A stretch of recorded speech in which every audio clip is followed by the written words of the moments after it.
მოგესალმებით ძვირფასო ტელემაყურებლებო, შუადღე მშვიდობისა.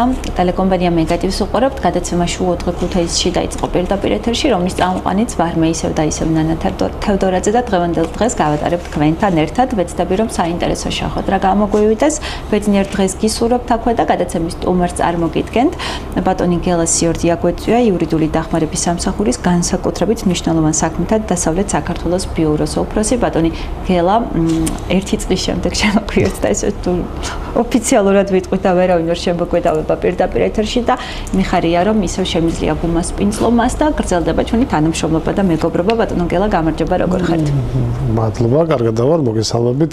გემოცავთ ახალ 2026 წელს, წარმატებულ სეზონს გისურვებთ, წარმატებულ წელს გისურვებთ და მადლობა კიდევ ერთხელ მოწვევისთვის და მოპატიჟებისთვის.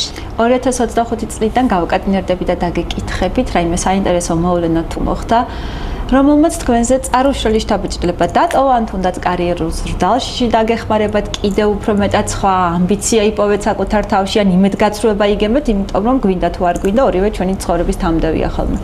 რამ ეპიზოდს გავყავთ?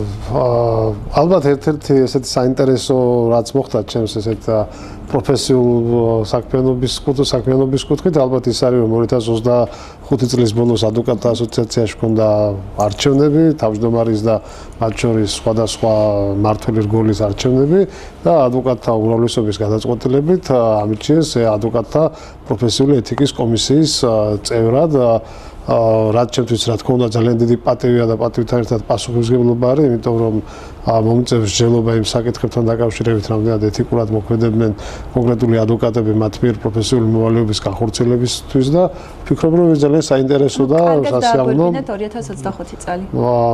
შეიძლება ვთქვათ ეს. გილოცავთ უკვე ეთერის მეშვეობით, გულშემატკივრობთ და მადლობა დიდი. ძალიან კარგია, როცა ასე ვასრულებთ წელს და უფრო დიდი ენერგიით დავიწყებთ უკვე ახალ წელს.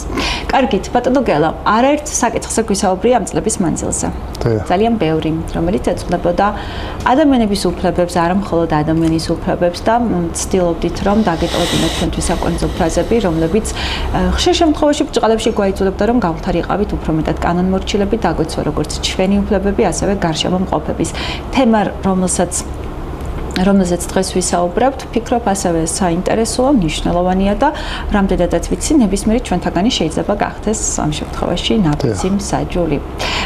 მოდით რომ მოგვახსენოთ, საქართველოში რამდენი წლიანი ისტორია აქვს და პირველად ეს ტერმინი როდის შემოვიდა? კი ბატონო, სიამოვნებით. ჩემთვის ერთ-ერთი საყვარელი თემა არის, ესე ვთქვათ, პროფესიული კუთხით, ნაბიჯთა სასამართლო, მისი ჩამოყალიბება და განვითარება საქართველოში. სამწუხაროდ ეს იმდენი წლისაც კი არ არის ეს ინსტიტუტი საქართველოში, რამდენიც მე ვარ, უფრო მეტი ჩემზე გაცილებით უფრო ახალგაზრდა არის, იმიტომ რომ 2010 წლიდან მოქმედებს საქართველოში ნაფიცაჯულთა სასამართლო, არ აქვს ნამდვილად ხანგრძლივი ისტორია. ამ წლების განმავლობაში, ანუ 2010 წლიდანაც მაინც და მაინც პრაქტიკაში ძალიან ბევრი საქმე არ არის, რაც ნაფიცო მსაჯულებმა განიხილეს, დაახლოებით 100-ამდე საქმე არის, მხოლოდ რაც მათ მიერ საბოლოო ჯამში ვერდიქტის გამოტანით დასრულდა. თვითონ ამ ინსტიტუტს რაც შეეხება ძალიან მნიშვნელოვანი და საინტერესო ინსტიტუტია, იმიტომ რომ ეს აძლევს საშუალებას ჩვენი საზოგადოების წევრებს თვითონ განახორციელონ მართლმსაჯულება.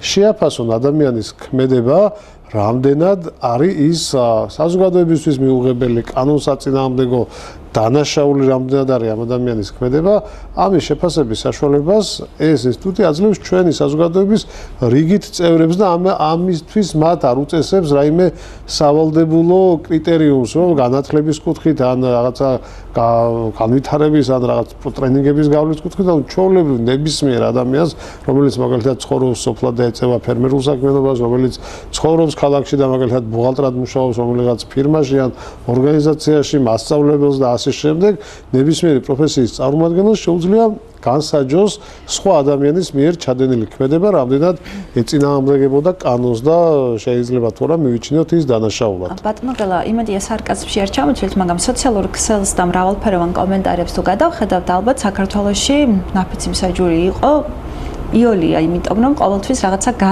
განსჯა მიმდინარეობს, ხო, ამა თუ იმ საკითხის მიმართ. მაგრამ ეს როცა ნაფიცმსაჯულთა სასამართლოს ეხება საქმე, რამდენად შეიძლება იყოს უფრო საინტერესო პარალელი იყო, ახლა თქვენ რაც გავლეთ. განსჯაში ვართ, როცა გადავხედავთ, ხო? მეთანხმებით, თუმცა ეთყობა მაინც ჩვენ გვიყვარს უპასუხისმგებლო განსჯა, როცა ამ განსჯას სოციალურ ქსელში ვიღაცას რო გააკრიტიკებს, ზოგჯერ ეს ანონიმურადაც ხდება, იქ რა თქმა უნდა ეს რაიმე პასუხისმგებლობასთან არ არის დაკავშირებული და დიდი საპასუხო კომენტარი დაგიწეროს ვიღაცამ, ამით შეიძლება შემოიფარგლოს. ამ შემთხვევაში უკვე რა თქმა უნდა ნაფიცაჯულის შემთხვევაში შენი კომენტარი თუ შეფასება ადამიანის ბედის გადაწყვეტასთან არის დაკავშირებული.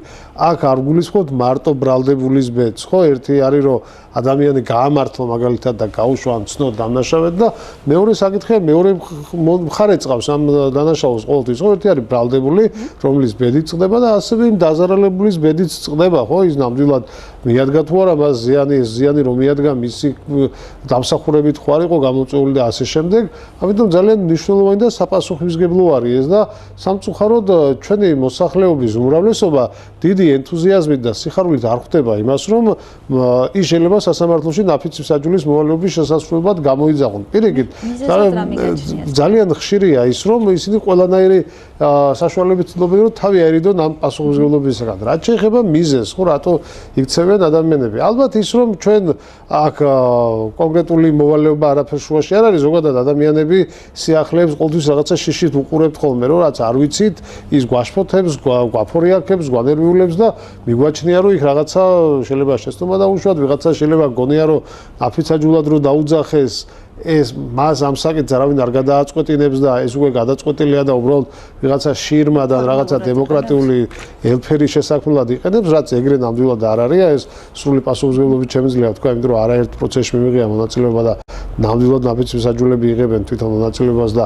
გადაწყვეტილებას თვითონ იღებენ და ამაში ის ხალხი, ვისაც უკვე შეუსრულებია ნაფიცმსაჯულის მოვალეობა დამერწმუნება, ალბათ ნამდვილად ერთ-ერთი მიზეზი ალბათ ისიც არის, რომ ნუ ადამიანებს არ უნდათ რომ უბრალოდ გადაწყვეტონ სხვისი ბედი, თვლიან რომ მათ საკმარისი კვალიფიკაცია არ გააჩნიათ, ცოდნა არ გააჩნიათ, ჩვენ მაინც უნდა ავიღოთ ალბათ ცოტა სამართლებრივ ნიუანსებში თუ შევალთ, უფრო ჩვენ ესეთი ორი დიდი ჯგუფი ქვეყნების შეიძლება ავიღოთ სამართლის სისტემის მიხედვით. ერთი არის კონტინენტური სამართლის ქვეყნები, რომ აი გერმანია, საფრანგეთი და ასე შემდეგ, სადაც პროფესიონალი იურისტზე იყო ეს საკითხები მინდობილი წლების და საუკუნეების განმავლობაში და მას უნდა გადაეწყვიტა ეს საკითხი და მეორე ანგლო-საქსური სამართლის ქვეყნები, სადაც თავიდანვე იყო ამ პროცესის უფრო მეტი დემოკრატიზაცია გათვალისწინებული, ანუ მოსახლეობის უფრო მეტი ჩართულობა. მაგალითად, თუ ავიღებთ იმ ქვეყანას, სადაც ყველაზე მეტი გავრცელება პოვა ნაფიცაჯულთა სასამართლომ და ამ სისტემამ, ეს არის ამერიკის შეერთებული შტატები,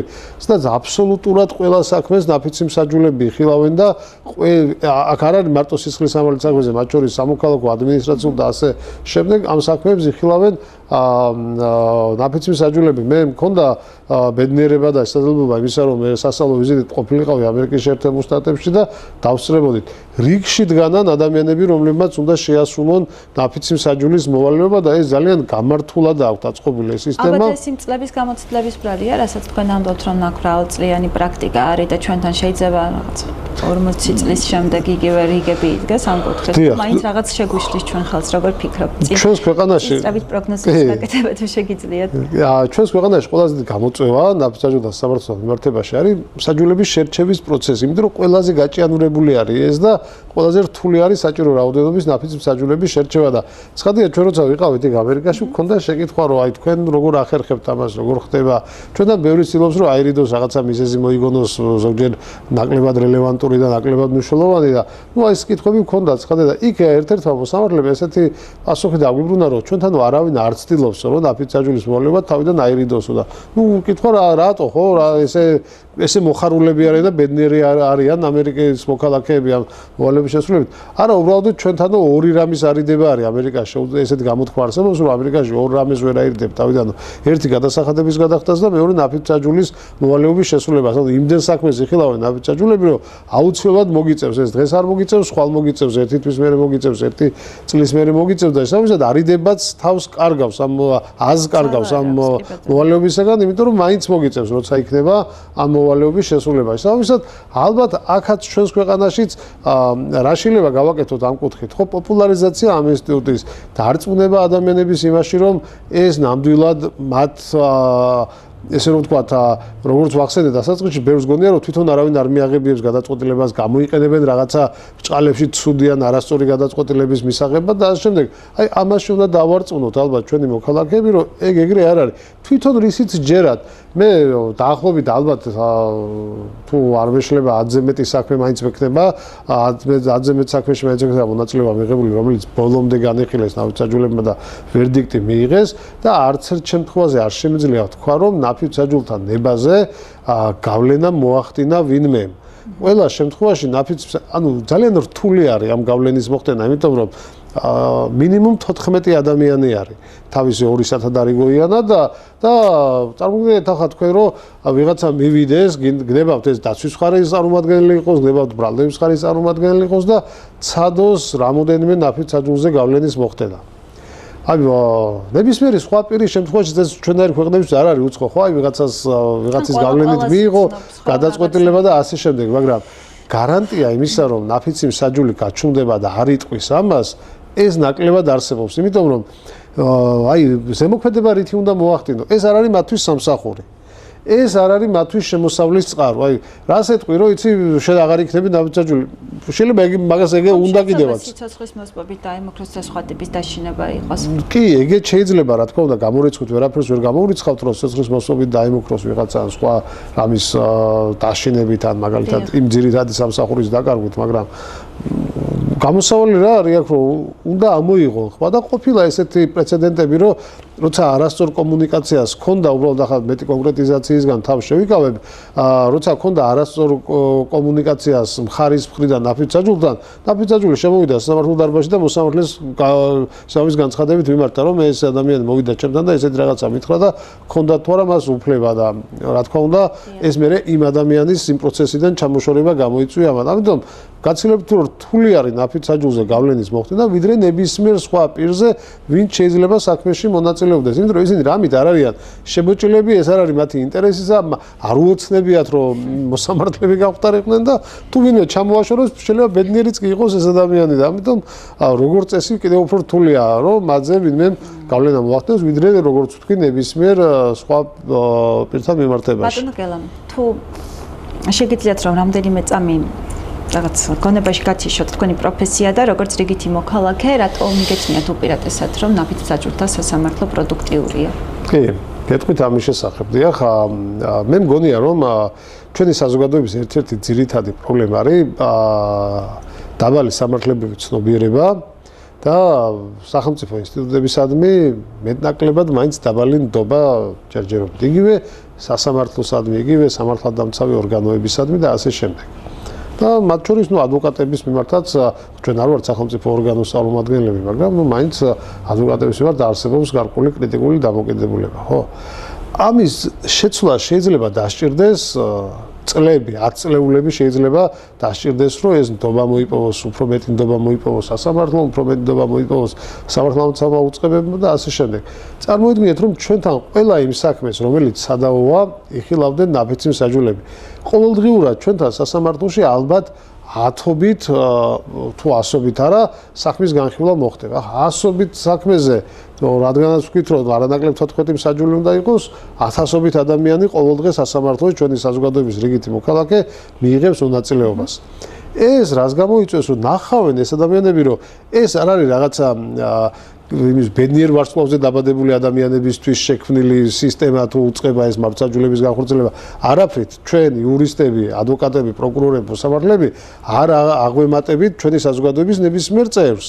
ჩვენ ზუსტად ამ საზოგადოების წევრები ვართ, იგივე შეჩები გვაქვს, იგივე შფოთვები გვაქვს, იგივე აღქმები გვაქვს და ასე შემდეგ. უბრალოდ პროფესიულად როგორც ექიმმა იცის კბილი როგორ დავჟინოს, აი ისე ჩვენ ვიცით შუამგლობა როგორ დავაყენოთ პროცესზე და საჭიროა როგორ დავწეროთ. ხო, მეტი ეს პროფესიული ცოდნა განგვასხვავებს მხოლოდ ამ ადამიანებისაგან და ხშირად ბევრს გონია რომ ეს სასამართლოში რაღაცა დამახასიათებელია ხო ეს პროფესიული ეტიკეტიდან გამომდინარე კაცრად ჩაცმული დადიან პროკურორები, ადვოკატები, ეს შავ კოსტუმი, ჰასტუხი ასე შემდეგ და ხო გონიათ რომ ესენი რაღაცა ზეაღმატებული ადამიანები, სულ არაფერ არ ვართ ვინმეზე ზეაღმატებულები, ჩვეულებრივი ადამიანები ვარ და ამაში რწმუნდებიან ეს ადამიანები და რწმუნდებიან იმაშიც, რომ მართლმსაჯულება არ არის მარტო რაღაცა გამორჩეული ნიჭით ან ბედნიერ ვარსკვლავზე დაბადებული ადამიანებისთვის დაწერილი, ეს არის ნებისმიერ ადამიანს თუ შენ სათანადოდ მოემზადები, რომ მისთვის გასაგებად წარმართო ეს პროცესი, ძალიან კარგად შეძლებს ეს ადამიანი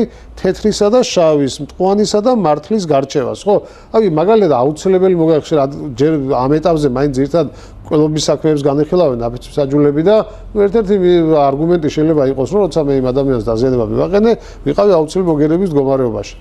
რთული სამართლებრივი მოცემულობა ეს აუცილებელი მოგერიება და ერთი შეხედვით ხშირად ჩვენ იურისტებიც კი ვერ თანხმდებით კონკრეტულ შემთხვევაში იყო აუცილებელი მოგერიება თუ არ იყო აუცილებელი მოგერიება. როგორ გინდა ეს შენ აუხსნა, როცა მე 5 წელი უნივერსიტეტში ვისწავლე ან 6 წელი ჩემზე უფრო ახალგაზრდებმა თავის ბაკალავრიატ მაგისტრატურიანად, მე ვიღაცამ შეიძლება კიდე დოქტორანტურაში და ვიღაცა შეიძლება 20 წელი ჩემსავით არის ამ პროფესიაში და მე თუ არა მაქვს ესეთ ცალსახად დამოკიდებულება, შენ როგორ გინდა გაუჩინო ერთ პროცესზე იმ ადამიანს, რომელსაც არასდროს არაფერი არ სმენია ამ აუცილებელ მოგერიებაზე. ეს არის სწორედ ყველაზე დიდად საინტერესო ამ პროცესში, რომ შენ ადვოკატმა და პროკურორმა ყველაფერი უნდა იღონო ამ პროცესის მიმდინარეობისას, რომ ის რთული სამართლებრივი საკითხები მარტივი ადამიანური გასაგები ენით მიიტანო ნაფიცმსაჯულებამდე. ამას ხშირად ვამსგავსებ, აი ექიმთან რომ მივალთ და რაღაცას რო იტყვიან თავიანთ ენაზე დიაგნოზს და ეს გული რომ აი რაღაცა აგვიფრიალდება, შეგვეშინდება, უკვე ვითვლით დღეს, გონებაში ანდერს ვადგენ და ასე შემდეგ. და უფრო დიდი პათოლოგიებით ბრუნდებით. და სინამდვილეში აღმოჩნდება რაღაცა ძალიან უწყედარი ამბავი არის, თურმე უბრალოდ ეს ჩვენთვის გაუგებრად რო თქვა იმ ექიმმა, იმიტომ გაგვიჩნდა ეს შიში. აი ექიმების პრობლემა ეს არის, რომ შენ მე უნდა მელაპარაკო ჩემთვის გასაგებ ენაზე, რომ კიდევ უფრო უარესი არ დამმარცხო და კიდევ უფრო მეტად არ დამაზიანო. ჩვენც სწორედ ეს მოცემულობა გვაქვს, რომ ჩვენ იქ უნდა ვილაპარაკოთ, არა ისე როგორც ჩემი თაობის და ცოტა უფრო კიდე წინა თაობის იურისტებს ასწავლიდნენ უნივერსიტეტებში, რომ თუ რაღაცა ჩვეულებრივი მარტივეითი საუბრებდი, შენ კარგი იურისტი და კარგი ადვოკატი და კარგი პროკურორი ვერ იქნებოდი. არა, ყველასთვის სამართალი არ არის მარტო ჩვეულებისთვის დაწერილი. სამართალი არის ყველასთვის დაწერილი, ყველა მოქალაქისთვის, ყველა ადამიანისთვის დაწერილი და სწორედ ეს არის ჩვენი მოვალეობა, რომ იქ სასამართლო დარბაზში ეს რთული სამართლებრივი საკითხები მარტივად აღსაქმნად მივაწოდოთ ნაფიცმსაჯულებს. სხვა შემთხვევაში ხა არის ნაფიცმსაჯულთა სასამართლოს შეცდომისგან დაზღვეული? არა, რა თქმა უნდა. თუ ვინმე ამას ამბობს, რომ ვიღაცამ შეიძლება შეიყვანოს შეცდომაში, რა თქმა უნდა. მოსამართლე არის შეცდომისგან დაზღვეული, რა თქმა უნდა, არც მოსამართლე არ არის პროფესიონალი მოსამართლე, რომელსაც შეიძლება ძალიან დიდი განსხვავება თუ არანაირი. ხო, მოსამართლესა და ნაფიცმსაჯულს შორის ხედავთ. არანაირი განსხვავება არ არის, რა თქმა უნდა, ორივე მოსამართლის ფუნქციას ასრულებს, როგორც მსაჯული, ასევე მოსამართლე. ერთადერთი არის ის, რომ მოსამართლეს აქვს იურიდიული განათლება და კანონით დადგენილი წესით არის დანიშნული იმ თანამდებობაზე, ხოლო ნაფიცმსაჯული კონკრეტული საქმის განსახილვად არის მხოლოდ შერჩეული. ბატონო გელა, მოდით ვისაუბროთ, რა პრინციპით ხდება ნაფიცმსაჯულების მოძიება. ვინ შეიძლება იყოს ნაფიცმსაჯული და ვინ არასოდეს ვერ იქნება, შეიძლება არ ვიცი რა გამონაკლისებით თუ არსებობს ამბობ. კი, არსებობს, რა თქმა უნდა. გამონაკლისებით დავიწყებ მაშინ.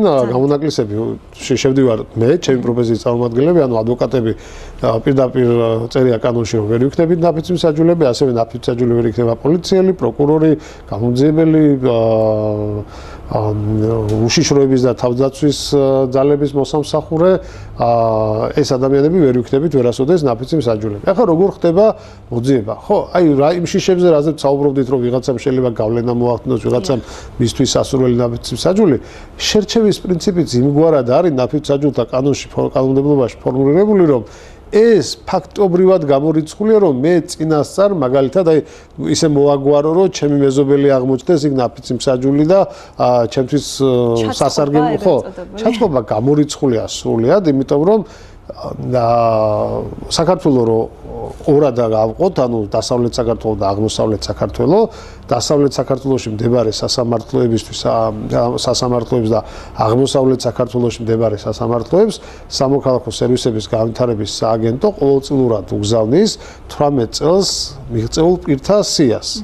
და ამ სიიდან შემთხვევითი შერჩევის პრინციპით. შემთხვევითი შერჩევაც როგორ ხდება? ხო, წარმოვიდგინოთ, რომ თქვენ მძანდებით პროკურორი, მე ვარ ადვოკატი, თქვენ ამბობთ პირობითად რაღაც ციმს, თქვათ, ამბობთ 20, მე ვამბობ 30, ჯამში გამოვიდა რიცხვი, გვერდიგვერდ რო დავწეროთ 2030 და ამ სიდან ყოველი 2030 ადამიანი სახელილაგვარი ამოვარდება და პირველი 300 ვინც იქნება იმას ეგზავნება მე წინასწარ მხარეთა მონაწილეობით შედგენილი კითხვარი. ეს კითხვარი არის პირველადი ინფორმაციის მოპოვების შესაძლებლობა ნაფიცი მსაჯულების კანდიდატებისაგან, მათი საქმიანობის შესახებ, განათლების შესახებ, ოჯახური კავშირების შესახებ, მხარეებთან ნაცნობობის შესახებ, გარკვეულ ძირითად სამართლებრივ საკითხებზე შეხედულების შესახებ, დაახლოებით 40-50 შეკითხვა არის ხოლმე ამ კითხვაში სტანდარტულად მოცემული და ეს კითხვები, როცა ეგზავნებათ ამ კანდიდატებს, ისინი არიან ვალდებული, რომ შეავსონ ეს კითხვები, უპასუხონ ამ შეკითხვებს გულწრფელად და შემდეგ შევსებული კითხვები მიაწოდონ სასამართლოს და სასამართლო ჩვენ მხარეებს, პროკურორებს და ადვოკატებს მოგვაწვდის ამ კითხვებს, შევსებულ კითხვებს ჩვენ შევისწავლით და გარკვეულ წარმოდგენას ვიქმნით უკვე შერჩევის პროცესამდე. ანუ პირობითად თუ მე მომივიდა და შეთხოვნების პრინციპით გადმომეგზავნა ეს შეკითხვები და თუ კი არ მინდა რომ ჩავერთოთ მონაწილეობა მივიღო, ანუ ლოგიკურად ადამიანური ასე ვთქვათ ეშმაკური ბუნებიდან გამომდინარე შემიძლია ალოგიკური პასუხებიც გავცე და ავტომატურად დავიბლოკები, შეიძლება თქვათ? დიახ, შეგვიძლია ესე ვთქვა, თუმცა ესე მარტივად არ ესე მარტივადაც არ არის, ხო, იმიტომ რომ მიუხედავად იმისა, რომ ადამიანების გარკვეულ ნაწილს შეიძლება არ სურდეს ნაფიცი მსაჯულის მოვალეობის შესრულება, ისინი აცნობიერებენ, რომ სასამართლოში იმყოფებიან და როგორც წესი ესე განზრახ და გამიზნულად არ იტყუებიან და არ ცრუობენ, ხო? მაგალითად, რამ შეიძლება აი აპრიორი გამორიცხოს ნაფიცი მსაჯულად პირის მონაწილეობა, ხო? თუ ადამიანი იტყვის, რომ მე ბუნებრივად შინაგანად იმდენად ჰუმანური ადამიანი ვარ, რომ კი შეიძლება დავწუნდე რომ ამ ადამიანმა დანაშაული ჩაიდინა მაგალითად მოკლა მეორე ადამიანი, მაგრამ მე ვერ ვიტყვი დამნაშავეა, იმიტომ რომ მე ვიცი რომ ამის გამო მას ძალიან დიდი ხნით ციხეში გამოკეტავენ. ეს ადამიანი რა თქმა უნდა ნაფიცაჯული ვერ იქნება და ვერ შეასრულებს ნაფიცაჯულის მოვალეობას, იმიტომ რომ თუ დარწმუნდა რომ მკვლელია, ნაფიცაჯულის მოვალეობაც ეგ არის, უნდა თქვას მკვლელია, მაგრამ პირდაპირ ამას თუ იტყვის რომ აი ციხეში ვერ გავუშვებ, ხო? გვაქვს მერე სხვადასხვა ტექნიკა, რითიც ჩავშლით ხოლმე ამ შეკითხვებს და უკვე მივდივართ ნამდვილად ეგრე ფიქრობს ეგ ადამიანი თუ უბრალოდ ეს პოზა არის იმისთვის რომ ნაფიცი მსაჯულის მოვალეობის შესრულება აირიდოს თავიდან. ასევე პირიქითაც რო თქვას, ხო? მე დაკავებულია, ჩემთვის დამნაშავეა ეს კაცი უკვე და მე არაფერი მტკიცებულება არ მჭირდება, თვლი რომ ეს მკვლელია ნამდვილად, ხო? ესეც რა თქმა უნდა ვერ იქნება ნაფიცი მსაჯული, იმიტომ რომ წინასწარ ჩამოყალიბებული აზრი გააჩნია ის რომ მტკიცებულებები არ მოусმენია, არ უნახავს და ისიც ვერ მიიღებს ამ საქმეში მონაწილეობას. ხა რაც შეეხება ამ კითხვების ეს პრინციპში გადავედით ამ საკითხზე ამასაც ვიტყვი რომ ამ კითხვებს როცა შეავსებენ და გვეგზავნება ჩვენ შევისწავლით ამ კითხვებს, მერე უკვე იმართება შერჩევის ნაფიც მსაჯულთა შერჩევის ხდომა, სადაც უშუალოდ მხარეები ამ ნაფიც მსაჯულთა კანდიდატებს უსვამთ შეკითხვებს. სხვადასხვა ეს შეკითხვები ოღონდ არ არის საქმესთან დაკავშირებული, ამ საქმის მტკიცებულებებზე გარემოება, ხო? ზოგადი შეკითხვები როგორი არის, მაგ გადაწყვეტილებას როგორ იღებენ, მათთვის აუცილებელი არის თუ არა, მაგალითად 100%-ით დარწმუნდნენ, მაგალითად თვითონ უნდა ნახოს თუ არა. თავისი თვალით თუ ვერ ნახა რაღაც ფაქტი ან გარემოება შეუძლია გადაწყვეტილების მიღება? ხო, აი ესეთ საკითხებთან დაკავშირებით ვიღებთ ინფორმაციას და ამის შემდეგ უკვე მხარეები ვიღებთ გადაწყვეტილებას იმასთან დაკავშირებით, რომელი კანდიდატი შეძლებს ნაფიც მსაჯულის მოვალეობის შესრულებას და რომელი ვერ შეძლებს და ესე ვარჩევთ ხოლმე საჭირო რაოდენობის ნაფიც მსაჯულთა შემადგენლობას. და რამდენი ადამიანისგან შეიძლება იყოს დაკომპლექტებული? არის განსაზღვრული მინიმუმი და მაქსიმუმი? დიახ, არის განსაზღვრული. საქართველოში ნაფიც მსაჯულთა სასამართლო შედგება 12 ძირითადი და არანაკლებ 2 სათადარიგო ნაფიცი მსაჯულისაგან. სათადარიგო მსაჯულები რისთვის არის საჭირო? სათადარიგო მსაჯულები არიან იმისათვის, რომ ძირითადმა მსაჯულმა რომ შეძლოს მოვალეობის შესრულება, რა სხვადასხვა მიზეზის გამო, შეიძლება იყოს ჯანმრთელობის მდგომარეობა, მისი აცილება მაგალითად პროცესიდან სხვადასხვა მიზეზის გამო, ან თვითონ მის მიერ უარის განცხადება ნაფიც მსაჯულის მოვალეობის შესრულებაზე, ასეთ შემთხვევაში სათადარიგოები ჩაანაცვლებენ ძირითად ნაფიც მსაჯულებს. თუ ეს ჩანაცვლება მოხდება ბევრის და 12-ს ჩამოცდება ნაფიც მსაჯულთა სასამართლოს შემადგენლობა 12 ადამიანს, ამ შემთხვევაშიც არ გვჭირდება ჩვენ ახალი შერჩევა, ანუ კანონით არის განსაზღვრული, რომ განსაკუთრებით ძიმე კატეგორიის შემთხვევაში საქმე შეიძლება განიხილოს არანაკლებ 10 მსაჯულმა, ძიმე კატეგორიის შემთხვევაში არანაკლებ 8 და ნაკლებად ძიმე კატეგორიის შემთხვევაში არანაკლებ 6 მსაჯულმა. თუ 6 ჩამოწდება ნაკლებად ძიმეზე, ასეთ შემთხვევაში ამ შემადგენლობას დაითხოვს მოსამართლე და ახალი ნაფიცაჯულთა შემადგენლობის შერჩევის ცნობა ინიშნება და თავიდან გავდივართ ამ პროცედურას.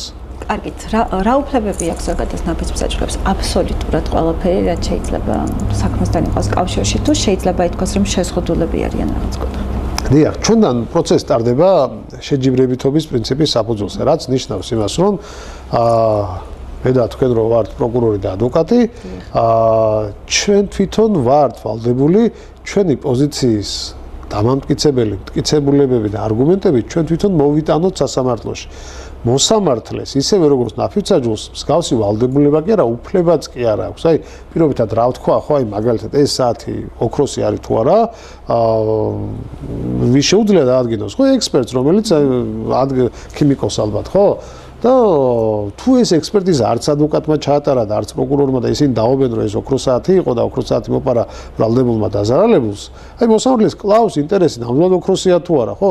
საკუთარი ინიციატივით მას უფლება არ აქვს რომ დანიშნოს ექსპერტიზა. ასეთ შემთხვევაში აბა როგორ გადაწყვიტოს, შეიძლება ეს შეკითხვა გაგიჩნდეთ ან თქვენ ან ჩვენს მაყურებელს, ამისთვის კანონი ჯერ კიდევ რომის სამართლიდან გვთავაზობს მარტივ პრინციპს. ეს ამ პრინციპს ქვია ლათინურად in dubio pro reo, რაც ნიშნავს იმას, რომ ეჭვი ყოველთვის ბრალდებული სასარგებლოდ უნდა გადაწყდეს. ანუ თუ მაშინ ვიტყვით რომ ეს არ არის ოქროსი და ეს ბრალდებულს უფრო მსუბუქად დავждით. ხო, იმიტომ რომ მტკიცების ტვირთის სახელმწიფოზე არის ყოველთვის და ყოველთვის პროკურორი არის ვალდებული რომ დანაშაული დაუმტკიცოს, ბრალდებული რომ ცარიელი ხელებით მივიდეს სასამართლოში, ეს არ ნიშნავს რომ ის დამნაშავე არის, იმიტომ რომ არაფერით საკუთარი თავის გასამართლებელი არ მოიტანა. ახლა რა უფლებები აქვს ნაფიცაჯულებს კიდე, როცა ისინი უკვე საქმეს იხილავენ, ხო? მათ აქვთ თითქმის ყველა ის უფლება, რაც აქვს მოსამართლეს. მაგალითად, შეუძლიათ დასვან დამაზუსტებელი ან თუნდაც არადამაზუსტებელი შეკითხვები, რაც გაუჩნდებათ.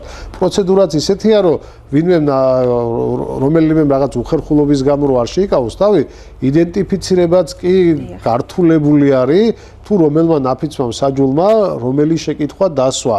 ამას ვიგებთ მხოლოდ შეკითხვას და არა შეკითხვის ავტორს. ისინი აწვდიან, წერენ ამ შეკითხვას წერილობით სწორედ და აწვდიან უფროს მსაჯულს, უფროს მსაჯული მოსამართლეს აწვდის და მოსამართლე გააჟღერებს ხოლმე ამ შეკითხვას. თუ ეს შეკითხვა მათ შეუძლიათ დაუსვან როგორც მოწმეებს, ასევე შეუძლიათ დაგვისვან მხარეებს, როდესაც ჩვენ დასკვნის სიტყვით წავდგებით სასამართლოს წინაშე და ნებისმიერი შეკითხვა სხვადასხვის მინდა აღვნიშნო, რომ ძალიან ხშირად გქონია ეს განცდა ნაფიცაჯულთა პროცესზე, რომ მიუხედავად იმისა, რომ ბევრი კრიტიკა არსებობს, რომ რა იციან არა იურისტებმა როგორ უნდა განეხილონ, ყოფილა ესეთი შემთხვევა, რომ აი ისეთი კარგი შეკითხვა დაუსვამთ ნაფიცაჯულებს, რომ ჩემს თავზე სადღაც ესეთი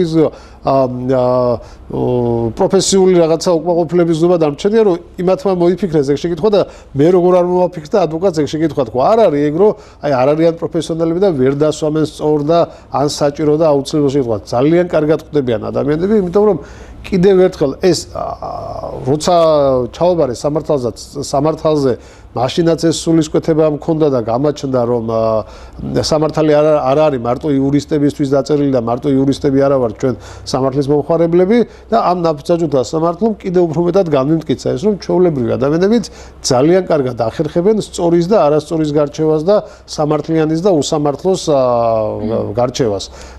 კი, ძალიან საინტერესო და დამაინტერესა ნაფიც მსაჯულთა პრაქტიკა, ვისაც გამოვლია და გამოუცდია, თუ შეუძლია პროფესია ან დაინტერესებულა შემდეგ. ამაზე არ მაქვს სამწუხაროდ ჩვენ მაინც და მაინც არ არის ეს მიზანშეწონილი რომ საქმის განხილვის დროს რა თქმა უნდა საერთოდ აკრძალულია რომ ხარეს კომუნიკაცია ქონდეს ნაფიც მსაჯულთან, მაგრამ პრაქტიკაში ყოფილა გაუჟღერებიათ უფრო ახალგაზრდებს რა თქმა უნდა, რომ აი ისინი იფიქრებენ აუცილებლად რომ ჩააბარონ სამართალზე მაგალითად და გავონდნენ იურისტები ძალიან მოეწონათ ეს პროცესი და ყვაყოფილები დარჩნენ.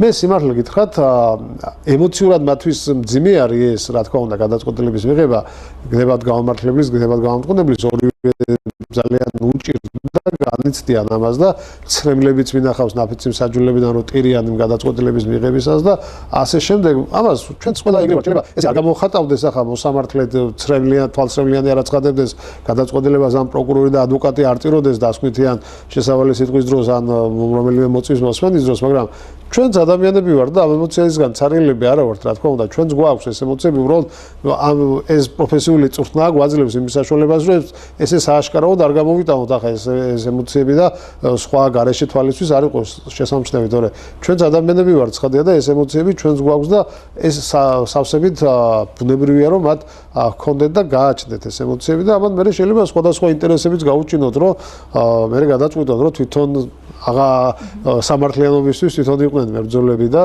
თვითონ დაამტკიცონ და დასტურონ ვიღაცის სამართლიანობა ან უსამართლობა. ბატონო, გედა თქვენ გადაცემის დასაწყისში ბრძანეს ნაწილობრივ შევხედეთ იმ საკითხს, რომ ნაფიცი მსაჯულებზე ცუდი ან კარგი ზემოქმედება ფაქტიურად არის რთული ძალიან. მაგრამ მაინც მათ უსაფრთხოებას აი ამ პროცესის დროს თუ იცავს კანონი, იმიტომ რომ როგორც ვიცით, ჩვენ როგორ გარემოში ვცხოვრობთ, კანონმორჩილებაც არ გვიყვარს მეტნაკლებად ადამიანებს, ბევრი რამ არც ვიცით კიდეც და ნორმად მიგვაჩნია, შესაბამისად თუ ვითვალისწინებენ რომ უსაფრთხოება ამ ადამიანების იყოს დაცული. დიახ. კი, ეს არის რა თქმა უნდა კანონმდებლობითაც არის გათვალისწინებული, სპეციალური ნორმაც კი არსებობს სისხლის კოდექსში ნაფიცაჯულზე ზემოქმედებასთან დაკავშირებით, რომ მან აი სათუის გადაწყვეტილება რომ მიიღოს, ეს დანაშაულს წარმოადგენს და სისხლის სამართლის წესით ისჯება, ასევე მათ ვინაობასთან დაკავშირებითაც არსებობს გარკვეული შეზღუდვები, ანუ მაგალითად ახლა კი რაღაც უფრო გამკაცდა ეს რეგულაციები სასამართლო სლოების გადაღებასთან დაკავშირებით, მაგრამ ეს იქამდეც არსებობდა, რომ თუ მასმედიის წარმომადგენელი დაიშვებოდა სასამართლო პროცესში და საქმის ნაბიჯად სასამართლო იხილავდა, მას პროცესის ტრანსლირება ან გადაღება იმგვარად უნდა მოეხდინა, რომ ნაფიცი მსაჯულები არ გამოჩენილიყვნენ კადრში. როგორც წესი, მათი სახელი და გვარებიც არ ჟღერდება სხდომაზე. მათ აქვთ ესეთი ბეიჯები, რომელიც დანომრილი არის, რამდენი მსაჯულიც არის იმის მიხედვით და ჩვენც შერჩევის სხდომაზეც მაგალითად მე შეიძლება ვიცოდე, რომ თქვენ ბრძანდებით და თქვენი სახელი და გვარი ვიცი, რომ ნანა თევდორაძე ხართ, მაგრამ არ მოგმართავთ სახელი და გვარი, მაგალითად პირობითად ნომერო მე-7 ნაფიცი მსაჯულობის კანდიდატო, ესე მოგმართავთ, იმიტომ რომ 7 გავიფიქრე და 7-ით გითხრა, ძალიან მიყვარს და ღიმილიც მომეგვარა, მოპატიეთ ალოგიკური იყო ამ მომენტისთვის, მაგრამ მაინტერესებდა რა სიტყვა. ხო, მეც მიყვარს ეს ციფრი და ეთყობა. მაგითო თქვი და შესაძლოა მაქსიმალურად დაცულია მათი ალბათ აი უფრო ამერიკული ისინიც გინახავთ ხო ეს არ არის ჩვენი ნოუ-ჰაუ ამერიკაში წესია რომ მათი ვინაობა კონფიდენციალურია იქ გადაღებასთან და სხვადასხვა რეგულაციები არსებობს კიდე და ჩანახატები არიან ფაქტობრივად იდენტიფიცირება შეუძლებელი არის ამ ადამიანების რომ არ იყოს საზოგადოებისას ცნობილი ვინ მიიღო და რა გადაწყვეტილება მიიღო ასევე არსებობს ჩვენი კანონმდებლობა ამერიკულისგან განსხვავებით ნაფიცაჯულებს აძლევს იმის საშუალებასაც კი დაშიფრონ ვინ რომელ გადაწყვეტილებას დაუჭირა მხარი. პრინციპში იმაზეც ვიტყვი მაშინ ბარემ როგორ იღებენ გადაწყვეტილებას. მას შემდეგ რაც საქმის განხილვა დასრულდება, ნაფიცაჯულები გადიან მოსამართლე განმარტებებს აძლევს, როგორ უნდა მიიღონ მათ გადაწყვეტილება, კანონს უმარტავს და ასე შემდეგ და ამის შემდეგ მათ უშვებენ სადათბირო ოთახში, სადათბირო ოთახში შედიან ყოველგვარი ელექტრონული მოწყობილობის გარეშე, ტელეფონი, კომპიუტერი და ასე შემდეგ დაუშვებელია ამის შეტანა, ერთადერთი კომპიუტერი შეიძლება შეუტანონ იმისთვის, რომ თუ რაღაცის მოსმენა, რაც თომაზე მტკიცებულება იქ და გამოკლებული, თუ სხვაგვარად შეუძლებელია მისი მოსმენა, აი ამისთვის შეიძლება, მაგრამ ესეც კონტროლება არა იმისთვის, რომ ვიღაცას დაუკავშირდნენ ვიღაცისგან ან რაღაცა სხვა ინფორმაცია მოიძიონ, რაც იქ სხდომაზე არ გამოკლებულა, ამის უფლება მათ არ გააჩნიათ და პირველი 4 საათის განმავლობაში ნაფიცმა მსაჯულებმა ვერდიქტი უნდა მიიღონ ერთხმად. ანუ 12-ვე უნდა თქვას, რომ ან დამნაშავეა, ან უდანაშაულოა. თუ რამოდენიმე დანაშაულს შედება ამ ადამიანს ბრალი, თითოეული დანაშაულისათვის ცალ-ცალკე ვერდიქტს იღებენ ნაფიცაჯულები. მაგალითად შეიძლება მკვლელობაში გაამართლონ, მაგრამ ცეცხლსასრული იარაღის უკანონო შეძენა შენახვისთვის და ტარებისთვის დამნაშავე ცნონ და ამისთვის მიუჯის მერე მოსავლე. ასე შეუძლიათ, რა თქმა უნდა, ყველაფერში გაამართლონ, ან ყველაფერში გაამტყუნონ ამის შესაძლებლობაც აქვთ ნაფიცაჯულებს. ახლა რაც შეეხება ერთხმად ყველამ უნდა მიიღოსო, შეიძლება თქვა 4 იყოს წინააღმდეგი. აი მაგეთკენ მივდივარ, აქ რაღაცა ჩვენ ციფრებში ესეც საოცარი ისა გვაქვს თანხმედრა დღეს. იმიტომ რომ 4 სწორი რიცხვი ახსენეთ აქ, მნიშვნელოვანია ეს რიცხვი. მაგალითად ამერიკული წესის მიხედვით იქ ვალდებული არიან ნაფიცი მსაჯულები ვერდიქტი მიიღონ ერთხმად და ამ წესიდან იქ გამონაკლისი არ არსებობს. თუ 12-ვე თუ 11 ამბობს რომ დამნაშავეა და ერთი მაინც ამბობს რომ უდანაშაულოა, ვერდიქტი არ არის მიღებული და თუ ესენი ვერასდროს ვერ შეჯერდებიან, გაუშვებენ ამ შემადგენლობას და თავიდან იწყება ამ საქმის განხილვა. ჩვენთან თუ პირველი 4 საათის განმავლობაში ნაბიჯო საჯულეებმა ვერდიქტი ვერ მიიღეს, შემდეგ უკვე მომდევნო 8 საათის განმავლობაში ნაფიცაჯულთა შემადგენლობამ ვერდიქტი უნდა მიიღოს ხმათა უმრავლესობით. ოღონდ ეს არ არის უბრალო უმრავლესობა, ანუ 7-5-ზე ვერდიქტი არ არის მიღებული. ან დაუშვათ 6-6-ზე რო გაიყოს თავმჯდომარის ხმა გადამწყვეტი ვერ იქნება ამ შემთხვევაში, 6-6-ზე და 7-5-ზე შემთხვევაში ვერდიქტი მიღებულად არ ითვლება. მაგრამ თუ 8-4-ზე ან სხვა უფრო მეტი თანაფარდობით იყოფა ხმები, ასეთ შემთხვევაში ვერდიქტი ითვლება მიღებულად. მაგალითად 8-м თუ თქვა რომ უდანაშაულოა და 4 ამბობს რომ დანაშაულია, პირი ითვლება უდანაშაულოდ. პირიქით ხო? და პირიქით რა თქმა უნდა, კი. ან 9-м თუ თქვა მართალია, 3-მა თქვა მწვანეა, ახაც ვერდიქტი მიღებული არის. აი ეს ხმათა თანაფარდობა უკვე იძლევა შესაძლებლობას იმისას, რომ საზოგადოებამ, ბრალდებულმა მხარეებმა და ნებისმიერმა სურველმა ვერასდროს ვერ გაიგოს ნანამ ვის დაუჭირა მხარი და გელამ ვის დაუჭირა მხარი, იმიტომ რომ ეს არ არის იდენტიფიცირებადი. ამ 8-ში ვის შედიოდა და 4-ში რომელი ნაფიცი მსაჯული შედიოდა.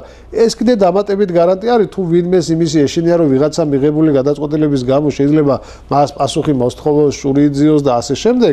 აი ხმათა ეს თანაფარდობა სულად უზრუნველყოფს იმას რომ ვერასდროს ვერ გაიგოს ადამიანმა მე შენ ჩემს გამართლებას დაუჭირე მხარი თუ ჩემს გამტყუნებას დაუჭირე მხარი. სამისად საქართველოში საკანონმდებლო დონეზე ყველანაირი მექანიზმი არსებობს იმისათვის, რომ ნაფიცაჯულებს მათი მოვალეობის შესრულებისათვის რაიმე დამაბკოლებელი და შემაფერხებელი გარემოება არ გააჩნდეთ. აი, მაგალითად თქვი, რომ დასავლეთ საქართველოსთან ხდება ქუთაისში რო ტარდება პირობითად, ყველა ქალაქში არ არის ნაფიცაჯულას საბრძოლო, საქართველოში არის სულ 7 ქალაქში, ანუ უფრო დიდი ქალაქები რომელიც არის, ამ ქალაქებშია დასავლეთ საქართველოში ეს არის ზუგდიდი, ბათუმი და ქუთაისი, აღმოსავლეთ საქართველოში არის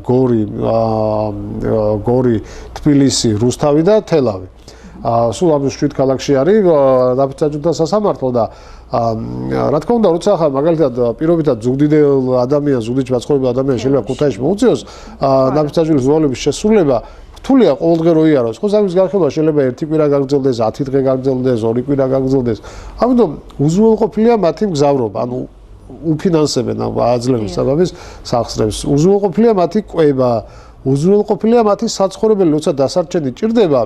იუსტიციის უმაღლესი საბჭო სთავაზობს მათ სასტუმროს ან აძლევს თანხას თუ ეს საკითხი ზუსტად შეიძლება არ მახსოვდეს, მაგრამ ნუ ყოველ შემთხვევაში ის რომ საცხოვრებლის თვითონ ძებნა არ უწევს და უფინანსდებათ მათ ამ ნაფიცაჯულის მოვალეობის შესრულებასთან დაკავშირებული ხარჯები, ეს ზუსტად ვიცი და შესაბამისად ამ კუთხითაც დაცული არის მათი უფლებები და ინტერესები, ესე რომ ვთქვათ და ვერავინ ვერ დაავალდებულებს, რომ მის ოჯახს, შვილებს მოაკლოს მან ფული და აქ მოსამართლის ფუნქციის განსახორციელებად დახარჯოს საკუთარი პირადი მატერიალური რესურსები. ეგრეთ წოდებული სამსახური, სადაც ის დასაქმებული კანონით ავალდებულებს, რომ გაგებით მოეკიდოს თუ კი რაღაც კონკრეტულად 1 კვირა, 10 დღე ან 2 კვირა არ გამოცხადდება სამსახურში. მადლობა რომ ამ საკითხად შეეხეთ. დიახ, ეგრე არის ნამდვილად და გაგებით არა, ვალდებულება აქვს დამსაქმებელს, რომ ადამიანს, რომელიც ასრულებს ნაფიცაჯულის მოვალეობას, შეუნარჩუნოს სამსახურიც, ხელფასიც და ეს არც წლიურ შვებულებას არ აკლდება ეს დღეები. ანუ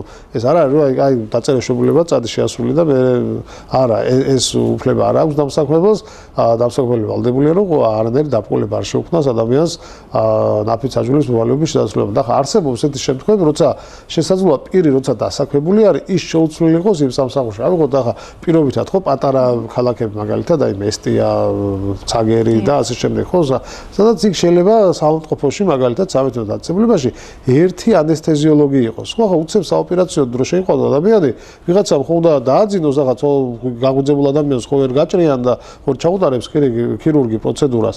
ამიტომ იქ შეიძლება თუ ის წარმოადგენს ცნობას, რომ ის შეუცვლელი არა, წინასწარ არ ვიცით, ხო იმ 1 კვირაში შეიძლება სულ არ იყოს ოპერაცია, მაგრამ ამის გათვლა და პროგნოზირება წინასწარ შეუძლებელია. ამიტომ თუ ესეთი შეუცვლელია ეს ადამიანი იმ დასაქმების ადგილას, შესაბამის ცნობის წარმოქმნის შემთხვევაში სასამართლოც გაანთავისუფლებს მას ცხადია ნაფიცაჯულის მოვალეობისაგან და არ არის ეს, რომ რაღაცა სხვა ყველა ნებისმიერი ვალდებულება უნდა უარყო და მხოლოდ ნაფიცაჯულის მოვალეობა უნდა შეასრულო. კარგით, ეს პოტენციურ ნაფიცაჯულზე, რომელიც არის შეუცვლელი, მაგრამ თუ კი არ წარმოადგენს პრობლემას, რომ მიატოვა სამსახური ან უბრალოდ არც იყოს დასაქმებული ხო უმუშევრობაც გვებრძვის ქართველებს ამ კუთხითაც მოვიკოჭლებთ ჩვენ რა შემთხვევაში შეიძლება თავის არიდება და თავის არიდების გამო ხდება თუ არა იმპერიის დაჯარიმება თუ რა ტიპის სანქციებია კანონი ითვალისწინებს თავის ნაფიც-საჯულის მოვალეობის შესრულებისათვის არასაპატიო მიზეზით თავის არიდების გამო პასუხისმგებლობას. ეს არის ჯარიმა ამ ეტაპზე, როცა პირი შეიძლება დაჯარიმდეს 1500 ლარამდე იმისათვის, რომ მან ნაფიც-საჯულის მოვალეობის შესრულებაზე არასაპატიო მიზეზით განაცხადა უარი. პრაქტიკიდან გამომდინარე, რადგან ესეთ საქმეების განხილვაში მონაწილეობა ნამდვილად გულწრფელად მინდა აღვნიშნო, რომ არც მხარეებს არ გსურს და სასამართლოს გაგებით ეკიდება ისეთ შემთხვევებს, როდესაც ადამიანს გამოუვალი მდგომარეობა აქვს. საქართველოში ბევრი ოფიციალურად შეიძლება დასაქმებული არ იყოს, მაგრამ აი სოფლად ცხოვრები ადამიანები, ხო, ადამიანი რომელიც მარტო ცხოვრობს და პირობითად ყავს, აი ორი ძრო ხაყავს სოფელში, ხო? შენ თუ ერთი კვირა ცხოვრობს, ვთქვათ, რა ვიცი, აი ჩხოროწყუში მაგალითად, ხო? ჩხოროწყუდან ქუთაისში ყოველდღე ხო ერევლის ეს ადამიანი. ის ერთი კვირა მიზროხას ვინ მოუვლის, ხო? არ არის, ორასად დასაქმებული არ არის ეს ადამიანი, თითქოს ოფიციალურად მისი ნაფიც-საჯულის მოვალეობისგან განთავისუფლების მიზეზი არ გვაქვს, მაგრამ როცა ადამიანი ამას გულწრფელად ამბობს და ეს დამაჯერებელი არის და დასტურდება ასევე მტკიცებულებითაც, რა თქმა უნდა, სასამართლოც ამას ითვალისწინებს, მხარეებიც გაგებით ვეკიდებით ესეთი ადამიანების მდგომარეობას და განთავისუფლებთ. მაგალითად, ტაქსის მძღოლი, ხო, რომელიც ადამიანი ტაქსზე მუშაობს და ეს მანქანა აქვს განვადებით ნაყიდი, ხო, სესხით აქვს ნაყიდი და თქვით რომ ადამიანი სადღაც ბანკში რომ მუშაობს კრედიტობიცერად, ის ერთი კვირა თუ 10 დღე რო არ მივა, ხელფასიც უნდა რჩუნდება და ადგილიც უნდა რჩუნდება, მაგრამ ტაქსის ანაზღაურებას ვინ მისცემს, ხო, თუ ის კლიენტს არ მოიმსახურა და არ წაიყვანა და არ მოიყვანა, სამისად ანაზღაურებასაც ვერ მიიღებს.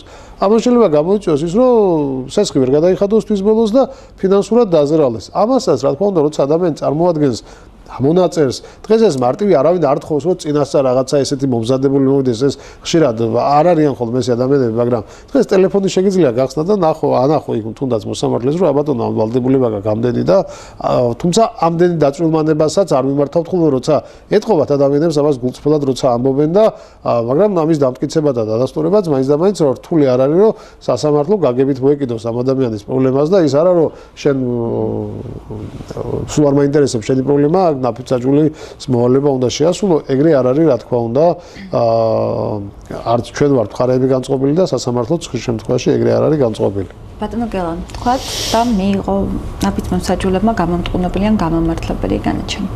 ყოფილა შემთხვევა, რომ მოსამართლეს გაუქმებია და რატო? ესე იგი, ნაფიც-საჯულთა მიერ მიღებული გამამართლებელი განაჩენი შეგვიძლია ვთქვათ, რომ კონსტიტუციაზე უფრო მეტი ძალის მქონე არის, იმიტომ რომ ეს ცოტა ხუმრობით რა თქმა უნდა, კონსტიტუციაში მაინც შესაძლებელია რაღაც ცვლილებების შეტანა, მართალია უფრო რთულად ვიდრე სხვა უფრო დაბალი იერარქიის კანონებში, მაგრამ ნუ იქ მაინც ნაფიც-საჯულთა მიერ მიღებულ გამამართლებელ ვერდიქტში რაიმე ცვლილების შეტანა არის შეუძლებელი. ანუ ეს ვერ გაუქმდება, ვერასოდეს არც საჩივრდება და არც არაფერი. რაც შეეხება გამამტყუნებელ ვერდიქტს, კანონი ითვალისწინებს გამამტყუნებელი ვერდიქტის გაუქმების შესაძლებლობას მოსამართლის მიერ. ეს ხდება იმ შემთხვევაში, როგორც საქართველოში არ მოხდარა არასოდეს, ეს ხდება ისეთ შემთხვევაში, როდესაც ნაფიც-საჯულთა მიერ მიღებული ვერდიქტი აშკარად ეწინააღმდეგება სხდომაზე გამოკვლეულ მტკიცებულებად და ერთობლიობით დადგენილ გარემოებებს, ხო? მაგალითად კანონით არის ესეთი რამ გათვალისწინებული, რომ თუ საქმეში მხოლოდ პირდაპირ ერთი მტკიცებულება არის. და მეტი არ არის, პირი უნდა გამართდეს, იმიტომ რომ ერთი მტკიცებულება, რაც არ უნდა ეს კარგი, ძლიერი, უტყუარი მტკიცებულება იყოს, მაგალითად, აქ ბევრი კამერები არის ამ ოთახში და აქ ჯვარი აკავრობას, მაგრამ აქ რომ მოხდეს რაღაც დანაშაული და ამ კამერის ჩანაწერის გარდა რომ სხვა არაფერი არ იყოს, შეიძლება ჩვეულებრივ ადამიანებმა იფიქრონ, რომ მეტი რაღაც უნდა იყოს, ოჯახაში ნებულ აგერ კამერაში ჩანს ყველაფერიო, მაგრამ ნუ ეს მაინც ქმნის რაღაცა მტკიცებულებები იდეაში შეიქმნებოდა, მაგრამ ჩვენ თეორიული დაშვების დონეზე რო ავიღოთ, რომ ამ ერთი მტკიცებულების გარდა არაფერი არ არის, სადაც ჩანს პეტრე პავლეს როგორ ურტყამს დანას და კლავს, ეს ადამიანი უნდა გამართლდეს. იმიტომ რომ კანონის მოთხოვნა არის ეს, რომ მინიმუმ ორი მტკიცებული ერთობლიობაო და მინიმუმ ორი მაინც უნდა არსებობდეს, რომ ერთობლიობა ჰქონდეს აღაზე. აი თუ ესეთი მოცემულობა არის, ის არა რომ მოსამართლე არ ეთანხმება ნაფიც-საჯულთა მიერ მიღებულ გამამტყუნებელ ვერდიქტს და არ მოსწონს და ასე შემდეგ, ეს არ არის საკმარისი. ეს უნდა იყოს აშკარად კანონის საწინააღმდეგოდ მიღებული ვერდიქტი, როდესაც სნობაზე გამოკვლეული მტკიცებულება, მაგალითად, ყველა მოწმე მოვიდა და თქვა, რომ პირიქით ის დაესხა, დაზარალებული დაესხა პირველი თავს, ის კლავდა და ამან მერე ხუთჯერ დაარტყა იმან და მერე ამოიღო დანა და მერე დაარტყა, ხო? აი ესეთი როცა აშკარა არის, რომ უკანონო გადაწყვეტილება და აუსაბუთებელი გადაწყვეტილება მიიღეს ნაფიც-საჯულება, მხოლოდ ამ შემთხვევაში აქვს უფლება მოსამართლეს რომ გააუქმოს ნაფიც-საჯულთან მიერ მიღებული გამამტყუნებელი ვერდიქტი. ასევე გამამტყუნებელი ვერდიქტი ერთჯერადად შეიძლება გასაჩივრდეს საკასაციო წესით, ანუ ფაქტობრივ გარემოებებს აქ ვერ ვეხებით, რომ აი რაღაცა იმტკიცებულებით ეს გინდებოდა ის არა, მხოლოდ აქ საჩივრდება ის ხტომის თავმჯდომარე უკანონო მოქმედებები, შეიძლება იყოს მტკიცებულება და დაშვებასთან დაკავშირებით, ნაფიცი მსაჯულებისათვის გაკეთებულ განმარტებებთან დაკავშირებით და ასე შემდეგ, ანუ ნაფიც-საჯულთა მიერ მიღებული როგორც ვთქვით, გამამართლებელი ვერდიქტი საერთოდ საჩივრდება, გამამტყუნებელი საჩივრდება, თუმცა ისიც მხოლოდ შეზღუდული მოცულობით საჩივრდება და ეს არ საჩივრდება ისე როგორც კლასიკურად მოსამართლის პროფესიონალი მოსამართლის მიერ მიღებული გამამტყუნებელი განაჩენი ამ მასშტაბით და ფარგლებით ეს არ საჩივრდება. ბატონო, ძალიან თუ არ შეგაწყენთ თავს ჩვენი შეხვედრა რო შევაჯამოთ, აი ესე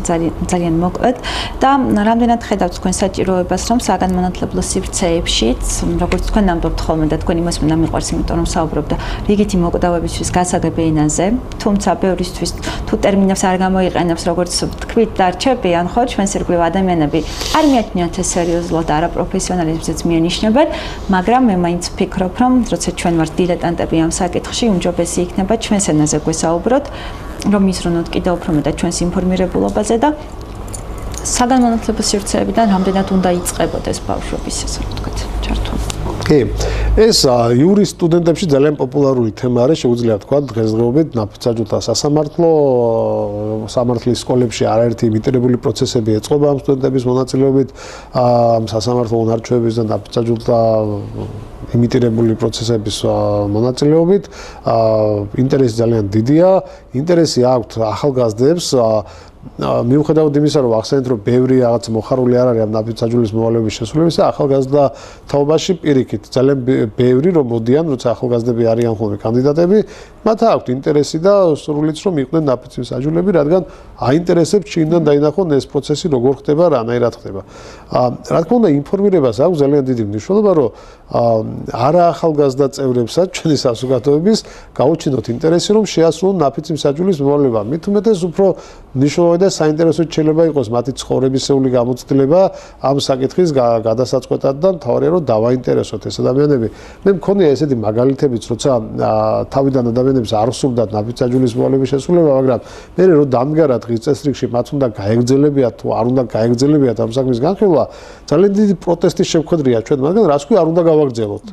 ჩვენ აი თუნდაც მოსამართლეობა არ მოგწეს ამის უფლება ვერ შევძლებთ გასაჩივრებას, რომ ჩვენ განვიხილოთ, იმიტომ რომ მათ ნამდვილად ნახეს, რომ ეს არ არის მკაცრი პიჯაკების თუ ჰალსტუხიანი ადამიანების საქმე, ხოლო შეხედეს იმას, რომ ეს ხალხი ესეთი აღქმა ხო არსებობს ზოგადად იურისტებზე, რა ვიცი, მეგრე მგონია ყოველ შემთხვევაში, რომ ჩვენ რაღაც საკუთარ თავს დიდი წარმოდგენების მქონე ადამიანები ვართ და ასე შემდეგ და ზევიდან უყურებთ სხვებს და რომ შეხედეს, რომ ზევიდან უყურებთ კი არა, თვალებს შევსიცინებთ ამ ადამიანებს, რომელთა უმრავლესობა პირველად არიან სასამართლო დარბაზში, ძალიან დიდი ინტერესი გაუჩნდათ და სწორედ ამაში უნდა დავარწმუნოთ ჩვენ ეს ადამიანები, რომ ეს არის საინტერესო და თან ამავდროულად აუცილებელი პროცესი არის ჩვენი საზოგადოების გაჯანსაღებისთვის და გამართლების. ნაფიც-საჯულთა სასამართლოსთან მიმართებაში ზოგადად იურისტებში, არ ჩვენს ქვეყანაში და მსოფლიოშიც იურისტებში არ არსებობს ერთიანი შეხედულება, ეს ინსტიტუტი კარგია თუ ცუდი არის. ჩვენთან კანონმდებლობაში ეს საკითხიც შემიძლია თქვა, რომ იდეალურად არის გადაჭრილი.